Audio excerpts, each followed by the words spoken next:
جو بعض مسائل ہیں وہ بھی سن لیجئے، اور اس میں بعض اختلافی مسائل ہیں وہ بھی بڑے مضحکہ خیز مقابلہ سوشل میڈیا پہ چل رہا ہوتا ہے۔ سب سے پہلی بات، لا تذبحوا الا مسنہ، کوئی جانور جس کو آپ نے قربان کرنا ہے وہ کم از کم کتنا ہونا چاہیے؟ 2 دانتا۔ اس 2 دانتے سے مراد کیا ہے؟ یہ کم از کم مقدار ہے، یعنی 4 دانت، 6 دانت، 8 دانت سارے مسنہ کے حکم میں ہیں۔ الا ان یعصر علیکم، مگر آپ بازار گئے، دوندا اویلیبل نہیں، دوندا جانور مل نہیں رہا، آپ نے پلان کیا میں نے 25,000 کی قربانی کرنی ہے، 25,000 کا کوئی بکرا دوندا نہیں ملا، اب آپ کیا کریں؟ اب اللہ کے رسول نے اجازت دے دی، اگر مارکیٹ میں اویلیبل نہیں ہے، تیری جیب تنگ ہے، تو بھیڑ کا، دمبے کا، اس قسم میں سے کوئی ایک جانور جس کی عمر کم از کم 1 سال ہو، بعض محدثین نے 9 مہینے بھی لکھا، اس کو قربان کر دے، کیونکہ 1 سال کا جانور قربانی کے لیے لگ جاتا ہے، اس کے اندر طاقت اتنی قوت ہوتی ہے، اگرچہ ابھی اس کے دانت نہ بھی گرے ہوں، اللہ تعالیٰ اس کی قربانی قبول کرتا ہے، مگر کب؟ جب تیری جیب اجازت نہ دیتی ہو یا مارکیٹ سے اویلیبل نہ ہو۔ اگر مارکیٹ میں 2 دانتا اویلیبل ہے، یہ بھی عجیب ٹرینڈ ہے مارکیٹ میں، 2 دانت کا جانور بکرا مل رہا ہے، چھترا مل رہا ہے، ہر چیز مل رہی ہے، ہیرا دمبا 70,000 روپے کا نہیں لگتا، نہیں لگ سکتا، 70,000 کا جانور اویلیبل ہے دوندا۔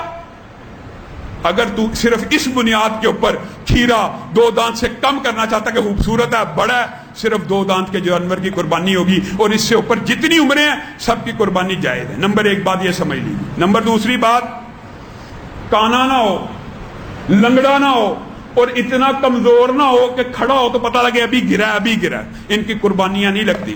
جو کان کٹے کا مسئلہ ہے، اگر وہ بہت معمولی سا کٹ ہے وہ جانور لگ جائے گا۔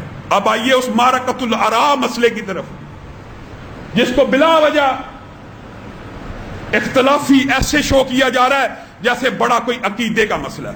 یہ کوئی عقیدے کا مسئلہ نہیں ہے، یہ ان مسائل میں سے ہے جس میں اجتہاد ہے، جس میں سے ایک نص کے 2 مطلب نکل سکتے ہیں، اس لیے جو ایک کے قائل ہیں وہ دوسرے کے اوپر تان نہ کریں، جو دوسرے کے قائل ہیں وہ پہلے کے اوپر تان نہ کریں۔ مسئلہ کیا ہے؟ مسئلہ یہ ہے جی، بھینس جو ہے، بھینس کیا اس کی قربانی لگ جاتی ہے؟ کیا کٹے کی قربانی لگ جاتی ہے؟ میرے بھائیو یاد رکھو، اللہ تعالیٰ نے 8 ازواج 8 جانوروں کا قربانی کے لیے ذکر کیا، نر مادہ اگر نکال دی جائے تو 4 جانور، 8 ازواج کا مطلب 8 جوڑوں میں صرف 8۔ کون سا؟ بکرا، گائے، اونٹ اور بھیڑ۔ بھیڑ کے اندر تشریح میں رسول اللہ نے دمبے کو بھیڑ میں شامل کیا، ہم مانتے ہیں، کوئی اعتراض کی بات نہیں۔ یہ وہ 8 جوڑے ہیں جن کو قربانی کے لیے اللہ کی بارگاہ میں پیش کیا جائے گا۔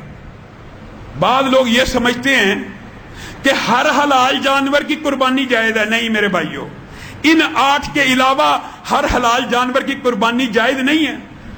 رسول اللہ صلی اللہ علیہ وسلم نے قرآن کی آیت ہی واضح ہے کہ یہ 8 جانور قربانی کے لیے ہیں، اس کے بعد رسول اللہ کی سنت واضح ہے۔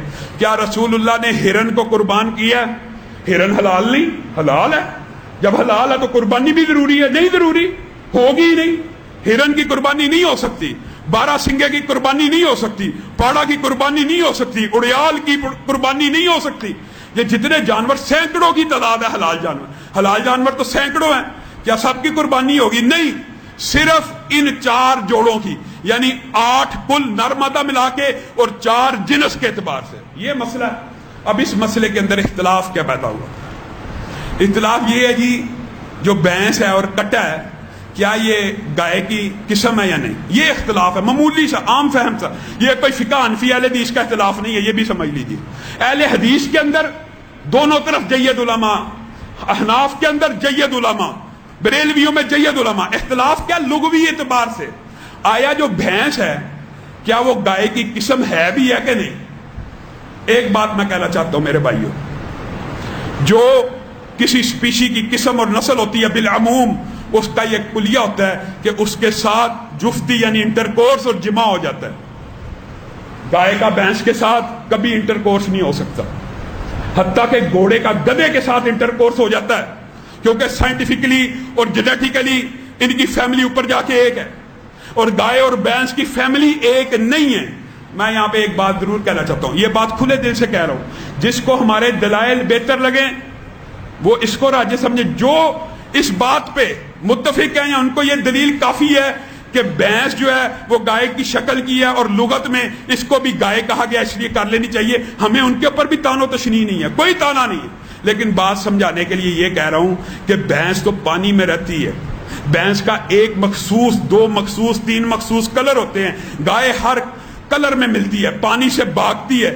دونوں قسموں میں آپس میں عادات کا بھی فرق ہے اور آپس میں انٹرکورس بھی نہیں ہو سکتا. بہت سے ساتھی, وہ ساتھی بھی, میں علماء کو تو تان و تشنیع نہیں کرتا لیکن ان ساتھیوں کو ضرور دعوت فکر دیتا ہوں جو کہتے تھے جی کرونا کے اندر سائنس کی رائے حتمی ہونی چاہیے. علماء کو کیا پتا, میڈیکل سائنس کو, وہاں پہ سائنس کی رائے حتمی ہو, یہاں پہ بفلو کو, بھینس کو گائے سے الگ پوری دنیا کے سائنسدان سپیشی مانے. یہاں پہ سائنس نہیں, یہاں پہ لغت چلے گی. جی لغت میں ایک جیسی ہیں. رسول اللہ صلی اللہ علیہ وسلم سے نہ بھینس کی قربانی ثابت ہے نہ کٹے کی. البتہ ابتدائی میں علماء نے زکوٰۃ کے اندر ان کو ایک جنس میں ماننا, جس کی وجہ سے امت کے اندر یہ دو رائے موجود ہیں کہ اس کی قربانی بھی ہو سکتی ہے. اب یہاں پہ رکیے, سمجھ لیجئے, بھینس اور کٹے کی قربانی تب کرنی چاہیے, مثال دے رہا ہوں, بالفرض ان کا موقف مان لیا کہ یہ گائے ہی کی ایک قسم ہے نہیں ہے, لیکن کب کرنی چاہیے؟